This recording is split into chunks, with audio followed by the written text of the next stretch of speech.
Hello, everybody. Welcome to the Let's Slam podcast. I am your host, Baho. So, tonight, this will actually be my first podcast short, so they won't be as long as my full episodes. And speaking about my full episode, I did film one about a month ago, right? And it's about an hour and a half long. So, I've been trying to upload it onto Microsoft OneDrive over and over again. But for some reason, when it gets to like the last megabyte of being uploaded, it completely resets itself all the way back to the beginning, and then it re-uploads itself again. And it's done that 3 times. I don't know why, so I'm trying to figure that out. So I'm sorry about that, guys. Also, one thing to mention, I have been sick this whole week, so I do still have a stuffy nose, so please bear with me. But moving forward, the topic of interest tonight is about Asian parenting. So, the reason why I wanted to talk about that tonight is actually a few days from now will actually be my dad's death anniversary. So, tonight is January 28th, and my dad passed away February 1st of 2017, a couple weeks before my 22nd birthday. So this past week I've just been thinking a lot about him and really how he was as a father. And it also helped me reflect on my relationship with my mother as well. So one thing that I wanted to talk about really is really Hmong parenting, or really just Asian parenting in general. And I think for Hmong parenting, it might be similar to Chinese culture because I mean, of course, we were from China. And with that said, a lot of the things that Hmong people follow, it's really based off of Confucianism. If you look back at the history when we were oppressed by the Chinese, we were forced to assimilate into Chinese culture. And so a lot of those values that Chinese culture has, we also still hold that today. And so with Confucianism and how that goes into the topic tonight is that one of the biggest virtues in Confucianism is filial piety. So for those of you who don't know what filial piety is, basically filial piety is having the utmost respect for your elders, your parents, and your ancestors, but mainly it's for your parents. So if I remember correctly, filial piety. So when it comes to your parents, I think what is it? The things that you have to do is, of course, have the utmost respect for them, to love them, to take care of them, to show grief when they're sick or when they die, and also the responsibility to bury them when they pass. So, those are just a couple of the responsibilities that are expected of you in filial piety. Oh, and one more thing also, it's to bear sons, right? And that's very important in Asian culture to carry on the name. So, I think with that being said, with filial piety being such an important virtue in Asian culture and having so much respect for your elders and for your parents, ooh, excuse me, um, I think really that puts parents on a pedestal and it gives them so much power over their kids. It gives them so much power to talk down on them without facing any repercussions or facing any backlash from their kids. That is the expectation, really, of filial piety. You can't really talk back to your parents. That's just not how it is. You take what you get. What they say to you, that's what you get. And so I think it's very detrimental to the kids when we are born with these expectations passed down onto us, and your parents have so much expectations out of you that when you fail them, that disappointment is multiplied tenfold. And so with I think filial piety, yes, it has stemmed from great things, and I'm sure it was, it's a good gesture, right? To really show respect for your parents and to love them and take care of them. Of course, they're your parents. They brought you into this world. Which brings me to the next prompt. Do we owe our parents anything? And the reason why I asked that is because I once heard, or maybe once read, that um, we never asked to be born. We were brought into this world by our parents' own choices. And whether or not you were planned or you were an accident, you were brought into this world, so you owe them the utmost respect, right? But, like I said, um, we didn't ask to be brought into this world. So do we really owe our parents anything? Please let me know in the comment section below what your thought is on that. And I would love to read you guys' responses if I get any. I know I'm just starting up and I probably won't get a lot of viewers, and that's okay. I'm expecting that. But hopefully those of you who do listen to this, you guys give me your input. So again, the question is, do we owe our parents anything? So, um, and another thing that I did want to talk about too is the whole idea of respecting your elders, right? You always hear the saying, it's not just in Asian culture, it's also in other cultures too. Respect your elders. Because there's a huge belief that with age comes wisdom. And I call bullshit on that, okay? So, first of all, is that I think it's common courtesy to give everybody respect until they do something to lose your respect.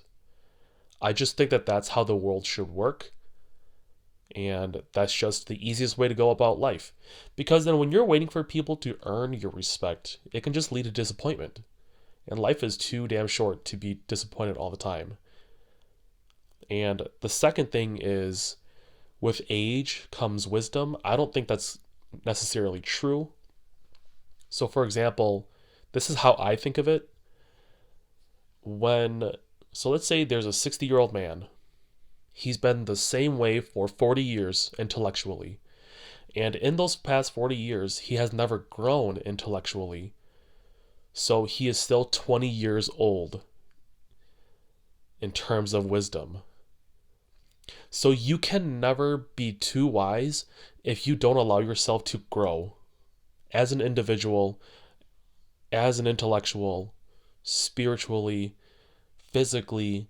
You can't grow if you don't allow yourself to. So the idea that you should respect your elders because they have all this infinite wisdom, it's not necessarily true. Yes, they go through a lot of experiences, but do they grow from those experiences? Or will they keep repeating the same mistakes?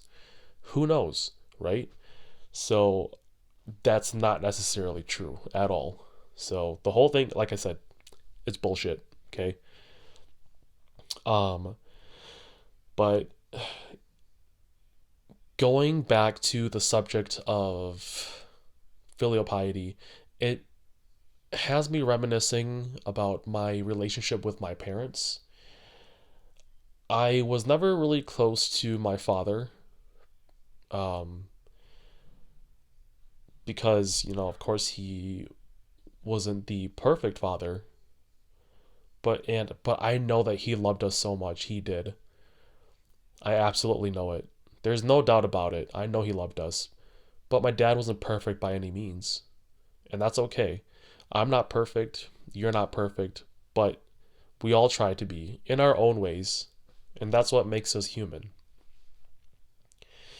But my dad, he had his ways of raising us, of disciplining us, and sometimes of talking to us. Um, but I can say that my dad was the more chill of the two between my mom and him. My dad was super chill, right? I would be like, "Hey, Dad, can I take the car?" He'd be like, "Yeah, go ahead. Just don't crash, okay?" My mom would be like, "Where the hell are you going? It's like 7 at night. I'm in high school. Where the hell are you gonna take the car? You gonna go drinking? No, you can't go out." So, yeah, my dad was the more reasonable of the two. And so I do miss that about him because even now my mom is still, she tries to be strict on me, but of course over the years she has become more lenient because I am an adult now.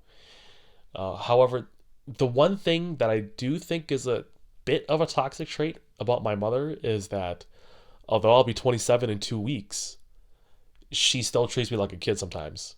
I'll be going out of town or I'll be out with my friends somewhere or be out at the local pub. She'll text me and she'll call me, "Where are you? It's already 10 at night or 11. You should be coming home by now. Don't be doing anything rash." I'm like, "Mom, I'm a grown ass man. I can go do these kinds of things and I will be out late. That is just how it is, okay?" And I think in my life I've lacked a sense of growth compared to my peers in some ways because she has held me down in so many aspects where no, you're not ready for this, or no, you can't do this, or she'll treat me like I'm still a kid. Um, and so I mean, of course, she has her reasons. One, it's out of love. Two, because she's really just watching out for me, and three, because I've done stupid shit in the past before, and which goes back to two and one because that's why she loves me and that's why she watches out for me because number three I've done dumb shit, but that doesn't mean that I'm always going to be doing stuff like that, right? And that's the thing that I wish my mom would realize, that I'm not the same person that I was last year or the person that I was 5 years ago or the person that I was in high school. There's always, yes, I'm the youngest son, but there's always room for me to grow. And so I think with the relationship that I have with her, because of that, I kind of distance myself away from her. A lot of kids can say that their parents are their best friends, or you have sons being like, "Yeah, my mom's my best friend, and we do everything together, and I tell her everything," and so on and so forth, vice versa. But with so many Asian parents, um, us Asian kids, we can't say that. And I really wish that we could more often than not, right? And it's kind of sad because you have the tiger parenting and you have some elements of forced Confucianism that has been interwoven into our culture thousands of years ago, hundreds of years ago, and it's still affecting us to this day. And that also brings us with generational trauma, and it's such a wide topic. We can go on forever and ever about Hmong parenting and how the history has really affected us. And so, with that said, I really hope that it changes, right? So I think it's really up to the next generation of Hmong parents, our first, second, third, generations, or however many we have now in America. It's really our duty to break the mold that our parents have taught us and really break the chains of the typical tiger parenting that so many of us have received growing up. Just because something has been the same way for so long, it doesn't mean that it has to stay that way. So I hope that you and I together, anybody who's listening to this, we can, we have to put forth effort to not become our parents. Because your first teachers are your parents. And a lot of people don't see it, I think, but a lot of their parenting techniques, it comes from their own parents, because that's all we knew growing up. So that's how we're gonna parent. But I think it's our duty to really change ourselves and for our kids. So yes, although we've known something one way our entire life, that doesn't mean that it's too late to change. So I really hope that we can be that change. You hear so many stories, well, not so many, but there are a few stories about Asian kids killing their parents, and a lot of that anger is sourced from tiger parenting, and that's just proof of how detrimental tiger parenting can be, right? So honestly, guys, I think I think this is probably going to be it for my first podcast short. I swear to you guys, I'm gonna try my damnedest to get that first episode out. I still have to do all the editing. It's still in its infancy right now, but I'm trying my best to get it out. So honestly, guys, thanks for listening, and I hope you guys have a great night. And Valentine's Day is also right around the corner, so for all of you guys who are taken out there, I hope you guys have a blast, and whoever's single, I hope you guys find somebody to have a blast with that weekend.